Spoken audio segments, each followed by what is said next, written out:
everyone, welcome to the lecture 30 of course Climate Change and Extreme Events. This is week 10. In the previous lecture, lecture 29, we have talked about disaster risk reduction strategies, how we can use multiple different policies or the global cooperations, or let's say the local strengthening to the resilient communities like that, or integration of the technological advancement, for example incorporating the AI machine learning advancement in early warning system, or for example let's say we talk about advancement in the remote sensing and satellites technologies to integrate in our disaster preparedness that might help to basically mitigate the negative effect of climate extremes across different parts of the world.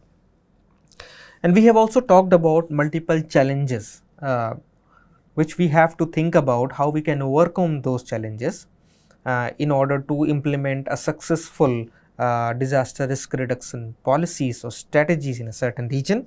How do we do that? How do we assess a risk reduction strategies has been there are some limitations like that.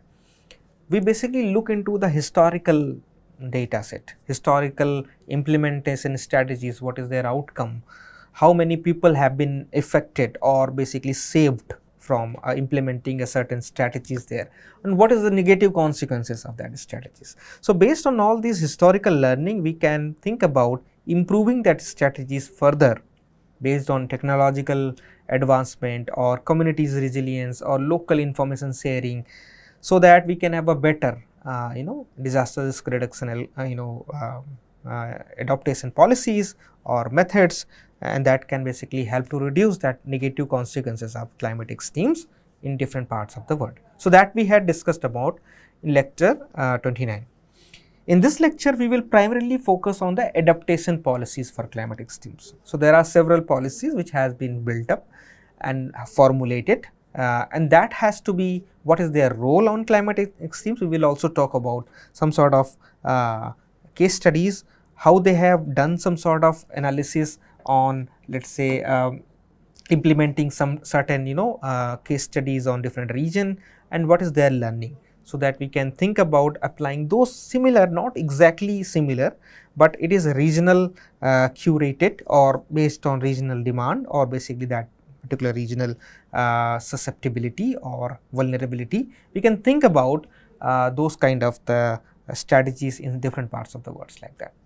So in this lecture, we will primarily talk about the key adaptation policies for climate resilience. We will explore the framework for policy development and implementation. We will examine the case studies of successful adaptation of policies, and we will also discuss about the challenges and future directions in the climate adaptation. So what is the importance of climate adaptation policies? Why adaptation is necessary? Because we need to have a sustainability, ensuring the long term stability and minimum damage. We need to have the resilient building, strengthening the system to withstand and recover. We should have extreme weather events understanding, increased frequencies, intensities and events. These information we should have prior. And vulnerability communities, communities at high risk due to location, status, socioeconomic conditions like that.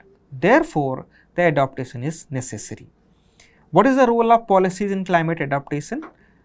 We can think about institutional strengthening, building capacities in government and local authorities to implement effective adaptation strategies, guiding the strategies, developing national and local plans to address specific vulnerabilities and coordinated actions and across sectors.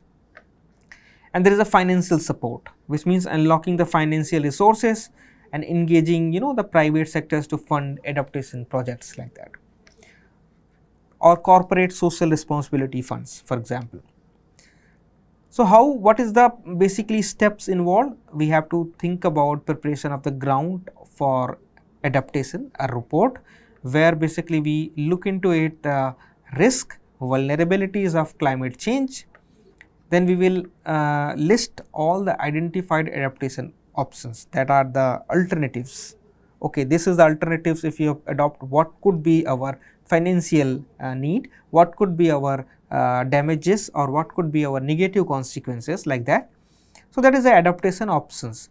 So, we will assess the adaptation options and then based on the best one we will apply that into our plan or that particular place, and then for time, different time period, we monitor and evaluate that plan whether it is actually implemented or doing the good results or successfully implemented or not, or is there any scope of improvement further.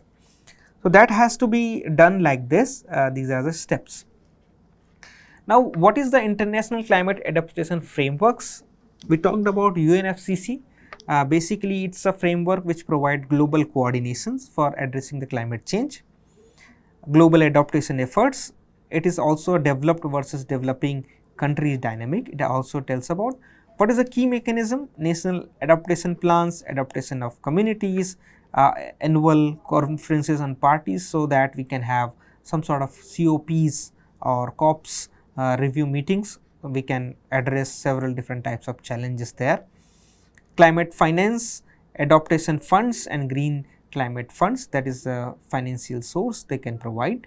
Capacity building programs, so that they can encourage people to learn about or to have information about climate extreme events. What is the outcomes in particular, different parts? There are several national adaptation plans has been developed across world, and that is basically enhancing the adaptation capacities in vulnerable nations, particularly if you talk about developing world or low economy nations like that. So, there is another Paris agreement which has also a kind of framework where we talked about strengthening the climate and resilient worldwide, focus on the limiting global temperature rise and enhancing the adaptation capacities, push for long term climate strategies. So, there is a nationally determined contributions, every country submits to climate action plans based on that adaptation strategies. There is a global stock take and there is a long term low emission development strategies, how we can reduce it. And there is a financial support by GCF funds, adaptation funds, technology transfer and capacity building and knowledge sharing events like that. And there is a countries developed and implemented these national adaptation plans, which has enhanced the financial and technological supports for developing nations, and then comprehensive global stock taking of adaptation efforts like that. Then there is a Sendai framework for disaster risk reduction, which focus on reducing the disaster risk when a particular focus on climate reduction disasters, promoting the resilient community by reducing the vulnerabilities like that. The key mechanism is basically a disaster risk management framework, preparedness, response, recovery plans, early warning systems, risk assessment, multi-stakeholder engagement, government or civil society or some sort of private sectors as well. So, there is a financial they can provide risk reduction funding and public private partnership to fund or provide funds to build or restore a certain region.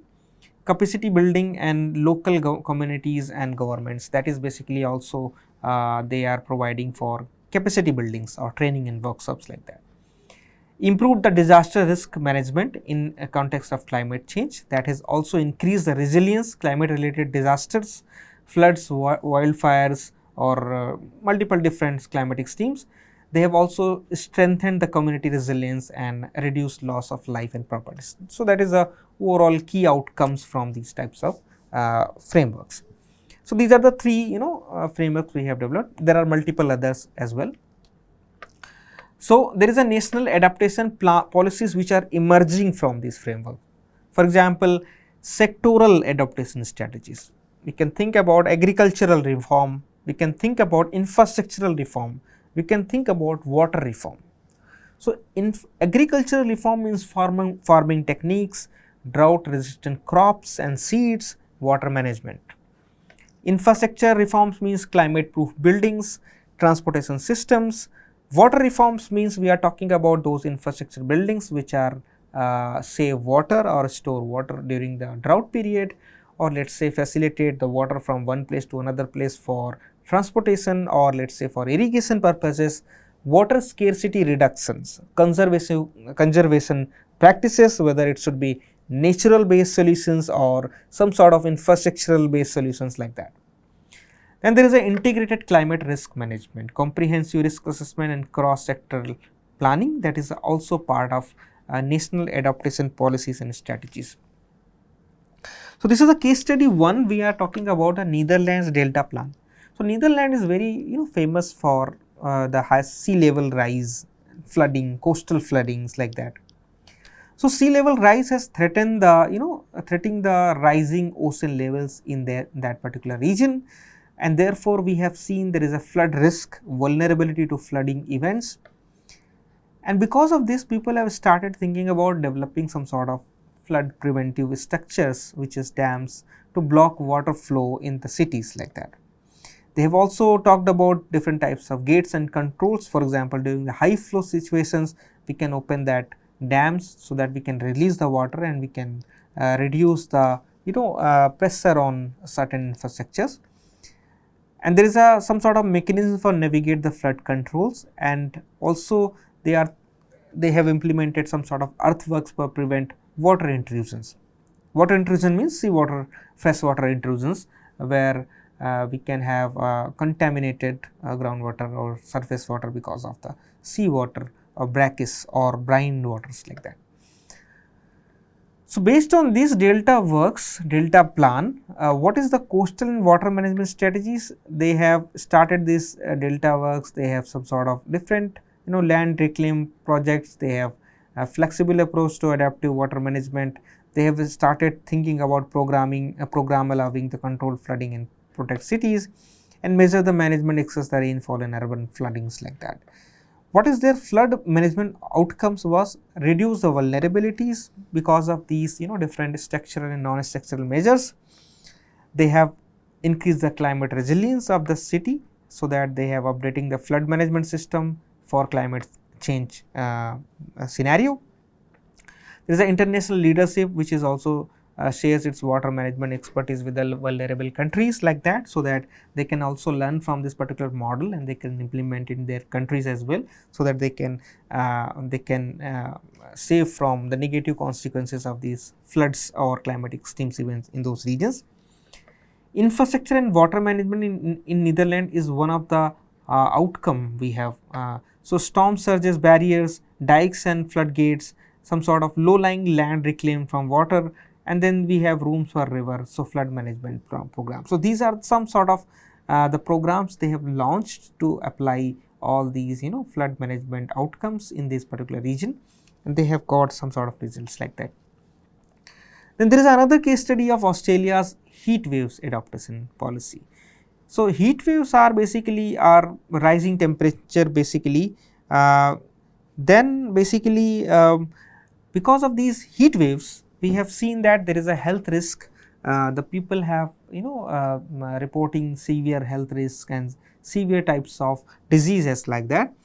That is also sometimes infrastructure strain, higher energy demand and land outrages, environmental stress because of the ecosystem deterioration and drought management like that. So, they have done some sort of adaptation measures, urban cooling strategies, energy demand and management, public health policies. So, urban cooling strategies means they are investing towards green infrastructure, cool roofs, payments, urban heat islands, mitigation, public cooling centers like that. Energy demand management, they are talking about demand response programs, they are talking about energy efficiency programs. Public health policies means they are talking about heat health action plans, they are talking about public awareness campaign, they are talking about health service preparedness like that. What is their heat management benefits? So, they have reduced the mortality, they have increased the resilience of the system, they have also lowered down the demand of energy and all, and then they have also enhanced the awareness of that particular locations, so that people have educated and public on the heat dangerous based on health consequences, on negative effect on health and all like that. They have also started heat resilient measures in urban planning through the green infrastructures, cool payments and roofs, health action plans and public cooling centers like that. That is basically enhance the urban heat resilience. So, what is basically they have done, if you just summarize. So, in the both the case studies, they have learned the pattern from the historical data, they analyze their effect on the socio-economic conditions, and they work towards that particular sectors which is basically highly susceptible, highly vulnerable because of these climatic extremes, to at least mitigate the negative consequences of these climatic extreme events. How they have done that? Integrating the the technological advancement, data analysis, and their forecastings, and their negative understanding the impacts on different types of infrastructures and all. So, when we are applying some sort of adaptation policies, we need to have some sort of finance mechanism, which could be we had discussed about, it could be coming from the green climate funds established to support developing countries in climate change mitigation and adaptation. There is an adaptation fund which focus on small scale community people projects to reduce the vulnerability of climate change. And there is a bilateral and multilateral fundings which is basically through the governments, organizations, or to build climate resilience systems. So, there is a public private partnership which also plays a very significant role. For example, incentives for businesses, let us say there is a loss of businesses, they provide incentives, they provide some sort of insurance, they provide some sort of the grants or funds to recover. Large scale project focus, the direct collaboration model with one and each other, they can also sometimes very helpful. And there is a green and climate bonds which basically investor driven returns, some sort of environmental impacts, and then market based funding approach. That is also one of the approach where people can think about funds and finance for adaptation policies and all. Then there is a challenges in climate adaptation financing. So, there is a limited access to funds, sometimes bureaucracies, bureaucratic funds, hurdles, political and economical factors, co-financing issues, or uncertainty in the climate risk, quantification is difficult, or there is a standardized metrics absence, we do not know about that. There is a lack of long term financing, short term projects are preferences. Okay. So, there is a private sector investment challenges, that is also one of the key issues when we are talking about. So, we have to think about these key issues, we have to how do we solve these and then we can look forward to further strengthening the financing system in the climate. What is the challenges in the adaptation policy implementations? Basically technological barriers, which is access to the appropriate technologies, which could be public private relationship or lack of coordinating among agencies, that is also one of the key issues. So, basically we have to strengthen the institutional frameworks so that they can have a coordinated effort or basically some sort of adaptation plans, their coordination plans for the national climate adaptation plans like that. There is a data gaps, historical data records, future or whatever we are working with. The enhanced climate data and collecting and sharing is very important for climate monitoring. If we do not know about the historical pattern, it is very difficult to understand what is likely to happen in certain region. So, therefore, we should have a proper understanding of what is likely to, has happened in the historical period, and based on that climate or historical data or some sort of modeling results like that. Strengthening the partnership with the international organization, that is one issue where if we do not have data set in a certain region, we can enhance the data sharing and forecasting so that we can fill that particular gap. There is a political resistance, so that is also one of the reason where we can sometimes adaptation implementation is a little bit difficult, but public awareness to increase some sort of we can improve the adaptation policies. There are economical barriers which we have discussed about. Increased funding can be the one option, and we can promote some, for example, green climate funds or adaptation bonds or some sort of budget prioritization for climate adaptations like that. Or there is a weak institutional capacities, for example, capacity building and training are not that much in a very good shape or weaker shape.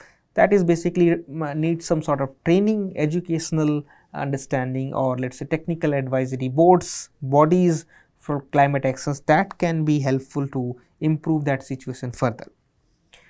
What is the future direction for adaptation policies? So, we have to have a policy coordinations that basically ensures aligned and collaborative across government sectors and authorities. We should have a clear mandate, establish definitive roles for responsibilities and effective governance. We should have some sort of enforcement management mechanism which can implement and monitor that policies across different sectors, and we should have some sort of adaptation frameworks, provide structured approach for local government and industries like that. That is how basically we can strengthen the climate governance in a certain region. How do we further improve factors which are contributing to climate resilience? For example, investment in the nature, which is financing towards for environmental and projects and initiatives, nature based solutions like that. Ecosystem restoration is another option. Then there is a sustainable practices, implementing eco-friendly methods in agricultural and industries that basically can also improve that climate resilience in a certain locations. And then local biodiversity, we have to promote, increase the species variability and strengthen the ecological system. And then finally, the more important thing is how do we leverage the innovation and technologies to further strengthen the the future direction of the adaptation, is using the artificial intelligence, using the big data analysis, using some sort of predictive analysis or some sort of more advanced climate models, or let us say those models which can provide more accurate results, high resolution data set, geospatial data set. Because of the advancement of remote sensing and GIS and geoinformatics fields, we would be able to leverage those technologies to basically improve the geospatial data and can integrate with our adaptation policies, and AI powered platforms to facilitate scenario based analysis or the real the resource allocations or real time monitoring and all. So, these are the areas where we can work together and we can think about improving that adaptation strategies more efficiently in a different parts of the world. So, in the summary of this particular lecture, we have talked about adaptation policies which are very crucial for reducing the climate variability. We have talked about certain different types of integrated approaches for enhance the effectiveness and resilience. We have talked about how do we, what are their challenges, for example, implementing different types of strategies for policies for climate risk reductions like that, the disaster risk reductions like that. So, that is a future adaptation efforts which requires, for example, for a stronger governance and financing and technological advancement in that region, so that we can further further improve that efforts in certain regions like that. So, in the next lecture, so this is all about the policy discussion on climate adaptations. In the next lecture, we will provide a summary of this week 10. We will also talk about the assignment, and then we will, in the next lecture, we will also talk about how do we solve that assignment which is from this particular week 10. Thank you so much for your attention.